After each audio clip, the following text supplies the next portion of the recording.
Hello friends, welcome to English கற்றுக்கலாம்.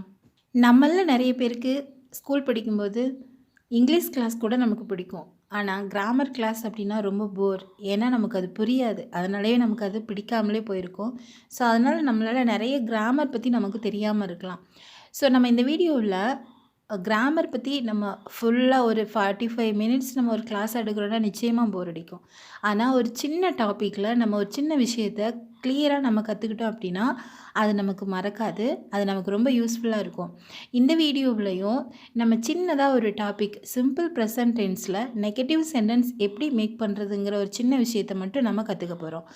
கிராமருங்கிறது ரொம்ப கஷ்டமான ஒரு விஷயம் இல்லை. அதை கற்றுக்கிட்டோம் அப்படின்னா, அதை புரிஞ்சுக்கிட்டோம் அப்படின்னா ரொம்ப ரொம்ப ஈஸியாக இருக்கும். ஸோ வீடியோ ஃபுல்லாக ஸ்கிப் பண்ணாமல் பாருங்கள். இந்த டாப்பிக்கில் இருக்கிற simple present tense negative sentence இதை வந்து நீங்கள் கிளியராக கற்றுக்கோங்க. சிம்பிள் ப்ரெசன்ட் டென்ஸ் அப்படின்னா அதுக்கு ஒரு ஸ்ட்ரக்சர் இருக்கும். அதை ஃபஸ்ட்டு நம்ம கிளியராக நம்ம மைண்டில் நம்ம ஞாபகம் வச்சுக்கணும். என்ன அப்படின்னா சிம்பிள் ப்ரெசன்ட் டென்ஸ் அப்படின்னா கிராமர்னாலே வந்து பார்த்திங்கன்னா சப்ஜெக்ட் அண்ட் வேர்பு இது ரொம்ப இம்பார்ட்டன்ட். சப்ஜெக்ட்னா என்ன, வேர்ப்னா என்ன அப்படிங்கிறது நமக்கு கிளியராக தெரிஞ்சிருக்கும். நம்ம நிறைய இதுக்கு முன்னாடி வீடியோலையும் நம்ம பார்த்தோம். ஸோ இந்த வீடியோவிலையும் உங்களுக்கு வந்து நான் சிம்பிள் ப்ரெசன்ட் டென்ஸ் என்ன ஸ்ட்ரக்சரில் இருக்கும் அப்படிங்கிறத நான் சொல்லிடுறேன். இப்போது ஐ, வி, யூ, தே இது 4 சப்ஜெக்ட். இன்னொரு 4 சப்ஜெக்ட் இருக்குது. அது என்ன அப்படின்னா he, she, it and name. இந்த 8 தான் பார்த்திங்கன்னா சப்ஜெக்ட் அப்படின்னு சொல்லுவோம். ஸோ இப்போ இந்த ஐ, வி, யூ, தே இந்த 4ம் இந்த சிம்பிள் ப்ரெசன்ட் டென்ஸில் எந்த ஸ்ட்ரக்சரில் இருக்கணும் அப்படின்னா சப்ஜெக்ட் ப்ளஸ் வெர்பு. இந்த வேர்பு வந்து V1 ஃபார்மில் இருக்கணும். இப்போது சிம்பிள் ப்ரெசன்ட் டென்ஸோட ஸ்ட்ரக்சர் என்னன்னு பார்த்தீங்கன்னா ஐ, வி, யூ, தே இது 4 இந்த 4 சப்ஜெக்ட் கூட ப்ளஸ் வேர்ப் இது V1 ஃபார்மில் இருக்கணும். He, she, it and names இந்த 4 சப்ஜெக்ட் வரும்போது மட்டும் வெர்பு கூட எஸ் அல்லது இஎஸ் அல்லது ஐஏஎஸ் நம்ம சேர்த்து தான் நம்ம எழுதணும். உங்களுக்கு கிளியராக புரிஞ்சிருச்சுன்னு நான் நினைக்கிறேன். நெகட்டிவ் சென்டென்ஸ் இப்போ நம்ம எப்படி மேக் பண்ணணும் அப்படிங்கிறத நம்ம கற்றுக்கலாம். நெகட்டிவ் சென்டென்ஸ்னால் என்ன அப்படின்னா எதிர்மறையாக நம்ம ஒரு விஷயத்த சொல்கிறது. இப்போது நான் தூங்கினேன் அப்படின்னா அது வந்து பாசிட்டிவ் சென்டென்ஸு. நான் தூங்கலை அப்படின்னு சொன்னால் அதுதான் வந்து நெகட்டிவ் சென்டென்ஸ். எதிர்மறையாக ஒரு விஷயத்தை நம்ம சொல்கிறது. நான் செய்யலை, நான் போகலை, நான் வரலை இந்த மாதிரியான சென்டென்ஸ் தான் நம்ம நெகட்டிவ் சென்டென்ஸ் அப்படின்னு சொல்லுவோம். இப்போது நான் தூங்கவில்லை, நான் காரில் வரல, நான் மாலுக்கு போகலை, நான் விளையாடலை, நான் சாப்பிடலை, நான் காலேஜுக்கு போகல, நான் ஸ்கூலுக்கு போகலை இந்த சென்டென்ஸ்லாம் கவனிச்சிங்களா? நம்ம செய்யாத ஒரு விஷயத்தை நம்ம சொல்லும்போது அதுதான் வந்து என்னன்னு பார்த்திங்கன்னா நெகட்டிவ் சென்டென்ஸ். இப்போது நான் உங்களுக்கு ஒரு எக்ஸாம்பிள் சொல்கிறேன் பாருங்கள். நான் வருகிறேன், நான் வருகிறேன் அப்படின்னா அதுக்கு நம்ம இங்கிலீஷில் ஐ கம் அப்படின்னு சொல்லணும். நான் வருகிறேன் அப்படிங்கிற சென்டென்ஸ் வந்து பாசிட்டிவ் சென்டென்ஸ். பாசிட்டிவாக நம்ம சொல்கிறோம், நான் வர்றேன் அப்படின்னு நம்ம சொல்கிறோம். இதுவே பார்த்திங்கன்னா நான் வரவில்லை அப்படின்னு நம்ம சொல்கிறோன்னு வச்சுக்கோங்களேன். ஒரு இடத்துக்கு நான் வரலை அப்படின்னு சொல்கிறோம் அப்படின்னா இதுதான் வந்து நெகட்டிவ் சென்டென்ஸ். இதை நம்ம இங்கிலீஷில் எப்படி சொல்லணும் அப்படின்னா I don't come, I don't come நான் வரவில்லை. நான் வருகிறேன் அப்படிங்கிறது பாசிட்டிவ் சென்டென்ஸ், நான் வரவில்லை அப்படிங்கிறது நெகட்டிவ் சென்டென்ஸ். இப்போ உங்களுக்கு பாசிட்டிவ் சென்டென்ஸ்னால் என்ன, நெகட்டிவ் சென்டென்ஸ்னால் என்ன அப்படிங்கிறது கிளியராக புரிஞ்சிருச்சா? இப்போது நான் வருகிறேன் அப்படிங்கிற பாசிட்டிவ் சென்டென்ஸை நம்ம ஐ கம் அப்படின்னு சொல்லுவோம். ஆனால் இந்த நெகட்டிவ் சென்டென்ஸை நம்ம ஐ டோன்ட் கம் அப்படின்னு ஏன் சொல்கிறோம் அப்படின்னு சொல்லி நம்ம கற்றுக்க போகிறோம். இப்போது ஐ, வி, யூ, தே இந்த 4 சப்ஜெக்ட் வரும்பொழுது நம்ம வந்து இதோட ஆக்சிலரி வேர்ப் என்னன்னு பார்த்தீங்கன்னா டூ. இதுவே he, she, it and name does. இது உங்களுக்கு கிளியராக புரியணும். இதை வந்து ஒரு ஃபார்முலா மாதிரி கூட நீங்கள் ஞாபகம் வச்சுக்கோங்க. இப்போது நான் வரவில்லை அப்படிங்கிறத நம்ம இங்கிலீஷில் ஐ டோன்ட் கம் அப்படின்னு ஏன் சொல்கிறோம் அப்படின்னா இந்த கம் அப்படிங்கிற வேர்டை வந்து நம்ம 2ஆக பிரிக்கணும். டூ ப்ளஸ் கம் அப்படின்னு பிரிக்கணும். டூ ஏன் நம்ம யூஸ் பண்ணுறோங்கிறது உங்களுக்கு நான் ஏற்கனவே சொல்லிட்டேன். நான் வருகிறேன் அப்படிங்கிற வேர்டுக்கு நான் வந்து ஐ கம் அப்படின்னு சொல்லுவோம். ஸோ இந்த கம்மை வந்து நம்ம 2ஆக பிரிக்கும்போது டூ ப்ளஸ் கம், இந்த கம் அப்படிங்கிற வேர்டுக்குள்ளே டூ ப்ளஸ் கம் அப்படிங்கிறது அடங்கியிருக்கு. ஐ டூ நாட் கம், அதாவது நான் வருகிறேன் அப்படிங்கிறதுக்கு ஐ கம், நான் வரவில்லை அப்படின்னா ஐ டூ நாட் கம் அப்படி இந்த நாட் நம்ம சேர்த்து சொல்லணும். ஸோ இப்போது இந்த ஐ டூ நாட் கம் அப்படிங்கிறத நம்ம சுருக்கி ஐ டோன்ட் கம் அப்படின்னு நம்ம சொல்லணும். ஐ டோன்ட் கம் அப்படின்னா நான் வரவில்லை. இப்போ உங்களுக்கு கிளியராக புரிஞ்சிருக்கும் அப்படின்னு நான் நினைக்கிறேன். இப்போது இன்னொரு எக்ஸாம்பிள் பாருங்கள். நாங்கள் தினமும் கிரிக்கெட் விளையாடுவோம். நாங்கள் தினமும் கிரிக்கெட் விளையாடுவோம். இதில் சப்ஜெக்ட் எது? வி அப்படிங்கிறது சப்ஜெக்ட். இதில் வேர்ப் எது? அங்கே என்ன ஒரு செயல் நடந்ததோ அதுதான் வேர்ப். சென்டென்ஸில் ஒரு செயல் நடந்திருக்கும், அந்த செயலை செய்தவங்க தான் வந்து சப்ஜெக்ட். இது வந்து நாங்கள் தினமும் கிரிக்கெட் விளையாடுவோம் அப்படிங்கிற அந்த சென்டென்ஸில் சப்ஜெக்ட் எது அப்படின்னா நாங்கள் தான். ஸோ வி அப்படிங்கிறது சப்ஜெக்ட். அங்கே என்ன செயல் நடந்திருக்கு அப்படின்னா விளையாட்டு அப்படிங்கிறது அங்கே நடந்த ஒரு செயல். ஸோ அதுதான் வந்து என்ன அப்படின்னா வேர்ப். இப்போது ப்ளே அப்படிங்கிறது தான் இங்கே வேர்ப். நாங்கள் தினமும் கிரிக்கெட் விளையாடுவோம். இந்த சென்டென்ஸை நம்ம இங்கிலீஷில் எப்படி சொல்லணும் அப்படிங்கிறது பார்த்திங்கன்னா வி ப்ளே, நாங்கள் விளையாடுவோம். என்ன விளையாடுவோம்? கிரிக்கெட். We play cricket. நாங்கள் கிரிக்கெட் விளையாடுவோம். Play cricket. எப்போ? தினமும். இந்த தினமுங்கிற வேர்டுக்கு தான் இங்கிலீஷில் daily. Play cricket daily. So இதில் சப்ஜெக்ட் வந்து வி, வேர்ப் வந்து ப்ளே. ஸோ நாங்கள் தினமும் கிரிக்கெட் விளையாடுவோம் அப்படிங்கிற சென்டென்ஸுக்கு வந்து we play cricket daily. We play cricket daily. இது வந்து ஒரு பாசிட்டிவ் சென்டென்ஸ். இப்போது இதோட நெகட்டிவ் சென்டென்ஸ் என்ன அப்படிங்கிறத நம்ம கற்றுக்க போகிறோம். நாங்கள் தினமும் கிரிக்கெட் விளையாட மாட்டோம். நாங்கள் தினமும் கிரிக்கெட் விளையாட மாட்டோம். இந்த சென்டென்ஸை நம்ம இங்கிலீஷில் எப்படி சொல்லணும் அப்படின்னா we do not play cricket daily. இது நெகட்டிவ் சென்டென்ஸாக நம்ம சொல்லும்போது டூ நாட் ப்ளே அப்படின்னு சொல்லணும். நாட் நம்ம சேர்த்து சொல்லணும். நெகட்டிவ் சென்டென்ஸ் எப்போவுமே எல்லா நெகட்டிவ் சென்டென்ஸுக்கும் நம்ம நாட் சேர்த்து தான் செய்வோம். ஒரு விஷயத்தை செய்வோம் அப்படிங்கிறதுக்கும் செய்ய மாட்டோம் அப்படிங்கிறதுக்கும் சின்ன வித்தியாசம் தான். தமிழில் நம்ம மாட்டோம், இல்லை அப்படிங்கிறதுக்கு இங்கிலீஷில் நாட் அப்படிங்கிறத நம்ம ஆட் பண்ணிக்கணும்.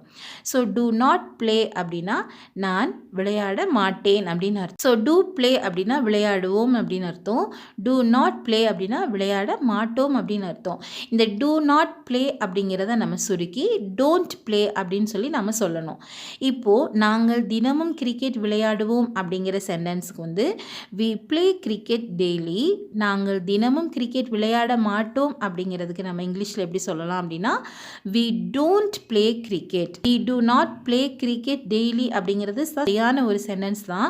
ஆனால் நம்ம அந்த டூ நாட் அப்படிங்கிறத நம்ம சுருக்கி we don't play cricket daily அப்படின்னு நம்ம சொல்லணும். உங்களுக்கு புரிஞ்சிருந்துச்சு அப்படின்னா வீடியோக்கு ஒரு லைக் பண்ணிவிட்டு கண்டினியூவாக பாருங்கள். இப்போது இன்னொரு எக்ஸாம்பிள் நம்ம பார்க்கலாம். அவர்கள் சாப்பிடுகிறார்கள். அவர்கள் சாப்பிடுகிறார்கள். இந்த சென்டென்ஸ் வந்து ஒரு பாசிட்டிவ் சென்டென்ஸ். இதை நம்ம எப்படி இங்கிலீஷில் சொல்லணும் அப்படின்னு நமக்கு தெரியும். உங்களுக்கு தெரிஞ்சிச்சு அப்படின்னா கமெண்ட் பாக்ஸில் நீங்கள் ஆன்சர் பண்ணிகிட்டே வாங்க. அவர்கள் சாப்பிடுகிறார்கள். They eat. அவ்வளோதான். சிம்பிள் ப்ரெசன்ட் டென்ஸில் பாசிட்டிவ் சென்டென்ஸ். அவர்கள் சாப்பிடுகிறார்கள் அப்படின்னா அவர்கள் அப்படிங்கிறதுக்கு தே, சாப்பிடுகிறார்கள் அப்படிங்கிற வேர்டுக்கு இங்கிலீஷில் ஈட். ஸோ அவர்கள் சாப்பிடுகிறார்கள் அப்படின்னு ப்ரெசண்ட்டில் நம்ம சொல்லணும் அப்படின்னா தே ஈட். அவ்வளோதான். அவர்கள் சாப்பிடுகிறார்கள். இதுவே அவர்கள் சாப்பிடவில்லை, இதுதான் வந்து என்னன்னு பார்த்தீங்கன்னா நெகட்டிவ் சென்டென்ஸ். ஒரு விஷயத்தை செய்யலை அப்படின்னு நம்ம சொல்கிறோம் இல்லையா, இதுதான் நெகட்டிவ் சென்டென்ஸ். அவர்கள் சாப்பிடவில்லை. இதை எப்படி நம்ம இங்கிலீஷில் சொல்லணும் அப்படின்னா நம்ம ஏற்கனவே நம்ம பார்த்த மாதிரி ஈட் அப்படிங்கிறதா இங்கே நடைபெற்ற ஒரு வினைச்சொல். வேர்ப் அப்படின்னா தமிழில் வினைச்சொல் அப்படின்னு அர்த்தம். அங்கே என்ன செயல் நடைபெற்று இருக்கிறது அப்படிங்கிறது. ஸோ இந்த ஈட் அப்படிங்கிறத நம்ம எப்படி பிரிக்கணும் அப்படின்னா டூ ப்ளஸ் ஈட் அப்படின்னு நம்ம பிரிக்கணும்.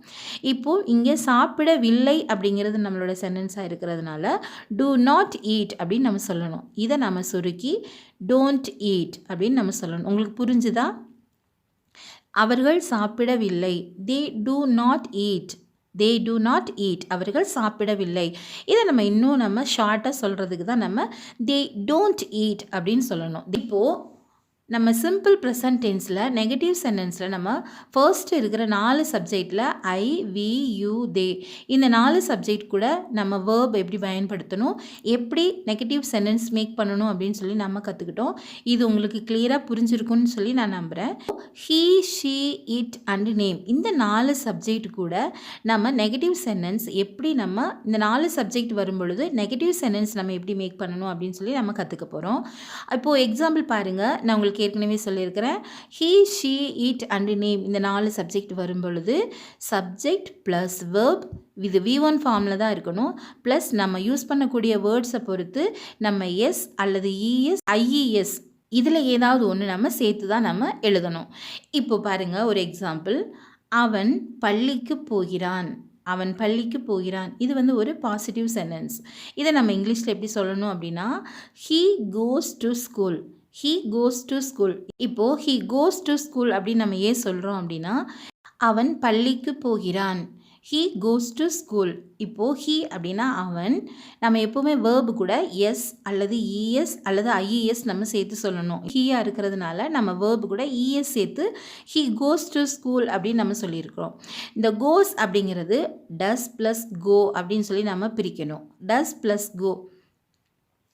இப்போ அவன் பள்ளிக்கு போகவில்லை. அவன் பள்ளிக்கு போகவில்லை அப்படிங்கிறது தான் இங்கே நெகட்டிவ் சென்டென்ஸ். அவன் பள்ளிக்கு போகிறான் அப்படிங்கிறது பாசிட்டிவ் சென்டென்ஸ். அவன் பள்ளிக்கு போகவில்லை அப்படிங்கிறது தான் நெகட்டிவ் சென்டென்ஸ். ஸோ இந்த பள்ளிக்கு போகவில்லை அப்படிங்கிற சென்டென்ஸை நம்ம எப்படி இங்கிலீஷில் சொல்லணும் அப்படின்னா, he doesn't go to school. he doesn't go to school. இந்த doesn't ஏன் வந்துச்சு அப்படின்னா, இப்போது இங்கே இருக்கிறதான verb என்ன அப்படின்னு பார்த்தீங்கன்னா goes. அங்கே நடைபெற்ற ஒரு செயல் என்ன அப்படின்னா, அந்த ஸ்கூலுக்கு போகிறான் அப்படிங்கிறது தான் அங்கே நடைபெற்ற ஒரு செயல். ஸோ இந்த கோஸ் அப்படிங்கிறத நம்ம ரெண்டாக பிரிக்கும்போது டஸ் ப்ளஸ் கோ அப்படின்னு நம்ம பிரிக்கணும். டஸ் ப்ளஸ் கோ அப்படிங்கிறது டஸ் நாட் கோ அப்படின்னு அர்த்தம். நெகட்டிவ் சென்டென்ஸில் நம்ம சொல்லும்போது டஸ் நாட் கோ அப்படின்னு நம்ம சொல்லணும். டஸ் நாட் கோ அப்படிங்கிறத நம்ம சுருக்கி டஸ்இன்ட் கோ அப்படின்னு நம்ம சொல்லணும். டஸ்இன்ட் கோ. இப்போது அவன் பள்ளிக்கு போகவில்லை அப்படிங்கிற சென்டென்ஸை நம்ம எப்படி இங்கிலீஷில் சொல்லணும் அப்படின்னா, he doesn't go to school. இப்போ உங்களுக்கு கிளியராக புரிஞ்சிருக்குன்னு நினைக்கிறேன். இன்னொரு எக்ஸாம்பிள் பாருங்கள். அவள் சமைக்கிறாள். she cooks அப்படின்னு சொல்லணும். இப்போது அவள் அப்படிங்கிறதுக்கு இங்கிலீஷில் she, சமைக்கிறாள் அப்படிங்கிறது cooks. he, she, it and names.